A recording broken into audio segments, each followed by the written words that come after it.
नमस्कार। अरावली पर्वत श्रृंखला को लेकर जो हाल ही में एक विवाद छिड़ा था, उसके बाद केंद्र सरकार ने एक बहुत बड़ा फैसला लिया है। तो आज हम इसी फैसले और इसके पीछे की पूरी कहानी को समझने वाले हैं। तो जो सबसे बड़ी खबर निकल कर आ रही है वो ये है कि केंद्र सरकार के पर्यावरण मंत्रालय ने एक ऐतिहासिक फैसला ले लिया है। अब से पूरी की पूरी अरावली रेंज में किसी भी तरह के नए खनन पट्टे, मतलब कि जो माइनिंग लीजेस होती हैं, उन्हें जारी करने पर पूरी तरह से रोक लगा दी गई है। ये अपने आप में एक बहुत बड़ा और अहम कदम है। तो चलिए थोड़ा और गहराई से समझते हैं इसको। देखिए, ये फैसला अचानक से नहीं आया है। ये पिछले एक हफ्ते से एक बड़ी कंट्रोवर्सी चल रही थी, जिस पर सबकी नजरें थीं। उसके बाद ये फैसला लिया गया है। और जानते हैं सबसे दिलचस्प बात क्या है? सरकार के ऑर्डर में साफ साफ लिखा है कि इसका मकसद सिर्फ खनन को रोकना नहीं है, बल्कि ये फैसला पूरे अरावली लैंडस्केप की अखंडता को बचाने के लिए है। ये शब्द लैंडस्केप बहुत जरूरी है, क्योंकि ये विवाद सिर्फ पर्यावरण का नहीं था, बल्कि अरावली की सांस्कृतिक और ऐतिहासिक पहचान का भी था।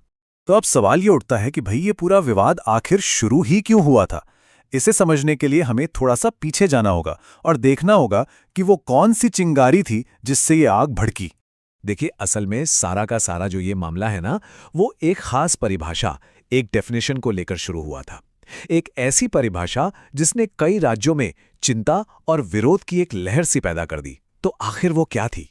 ये सब कुछ घूमता है इस एक नंबर के इर्द गिर्द, 100 मीटर। सुप्रीम कोर्ट के एक फैसले में ये नंबर सामने आया और बस यहीं से सारी बहस शुरू हो गई।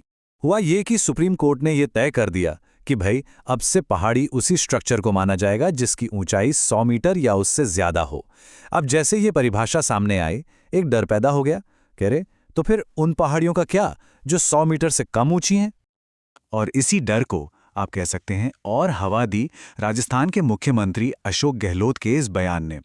उन्होंने साफ साफ कहा कि ये फैसला तो अवैध खनन के लिए एक रेड कारपेट की तरह होगा। इसके बाद तो क्या था, विरोध प्रदर्शनों की जैसे बाढ़ ही आ गई। अब इस पूरे विवाद का असली मतलब समझने के लिए ना, ये जानना बहुत जरूरी है कि ये अरावली पर्वत श्रृंखला आखिर है क्या, कितनी बड़ी है और क्यों इतनी ज्यादा जरूरी है। देखिए, ये कोई छोटी मोटी पहाड़ी नहीं है। हम बात कर रहे हैं लगभग 692 किलोमीटर लंबी एक पर्वत श्रृंखला की। ये दुनिया की सबसे पुरानी पर्वतमालाओं में से एक है, जो कई राज्यों से होकर गुजरती है। ये रेंज सोचिए, गुजरात से शुरू होती है, फिर राजस्थान और हरियाणा से होते होते हमारी राजधानी दिल्ली तक पहुंचती है। जी हां, दिल्ली तक। असल में जो पूरा रायसीना हिल वाला इलाका है ना, वो भी इसी विशाल अरावली रेंज का एक हिस्सा है। ये इस पूरे क्षेत्र के लिए ग्रीन लंग की तरह काम करता है। तो ठीक है, सरकार ने ये बड़ा फैसला तो ले लिया। अब जरा ये समझते हैं कि इसके जो मेन पॉइंट्स हैं वो क्या हैं और आगे का प्लान क्या है। तो देखिए, सबसे पहली और सबसे जरूरी बात, किसी भी नई माइनिंग लीज पर तो पूरी तरह से बैन लगा दिया गया है, फुल स्टॉप। लेकिन हाँ, जो खदानें पहले से चल रही हैं उन्हें रोका नहीं गया है, पर उनके लिए शर्त यह है कि उन्हें पर्यावरण से जुड़े सारे नियमों का, प्रोटोकॉल्स का बहुत ही सख्ती से पालन करना होगा। अब आगे क्या होगा? इसके लिए सरकार ने एक बहुत बड़ी जिम्मेदारी दी है Indian council of forestry research and education, यानी ICRIE को। अब इनकी टीम क्या करेगी? वो पूरी अरावली रेंज को स्टडी करेगी, पता लगाएगी कि कहाँ कहाँ क्या कमजोरियां हैं, क्या खतरे हैं, और फिर एक साइंस पर आधारित एक सस्टेनेबल मैनेजमेंट प्लान बनाकर सरकार को अपनी रिपोर्ट देगी।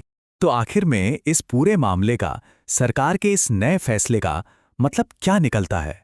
सबसे बड़ा टेक अवे क्या है? देखिए, इस फैसले का सबसे जरूरी पहलू यह है कि सरकार ने वो जो 100 मीटर वाली बहस थी ना, उसको एक तरह से खत्म ही कर दिया है। अब ये जो बैन है, ये किसी पहाड़ी की ऊंचाई देखकर नहीं लगाया गया है। ये पूरे के पूरे अरावली लैंडस्केप पर एक साथ एक समान रूप से लागू होगा। चाहे पहाड़ 100 मीटर का हो या 50 मीटर का, सुरक्षा अब सबको मिलेगी। सरकार का ये कदम यकीनन एक बहुत बड़ा और कह सकते हैं एक पॉजिटिव फैसला है। लेकिन जो बड़ा सवाल अब भी हमारे सामने खड़ा है वो यही है कि क्या सिर्फ ये फैसला और इसके बाद बनने वाली नीतियां, क्या वो सच में हमारी इस हजारों साल पुरानी पर्वत श्रृंखला का भविष्य हमेशा हमेशा के लिए सुरक्षित कर पाएंगी? खैर, इसका जवाब तो हमें आने वाला वक्त ही देगा।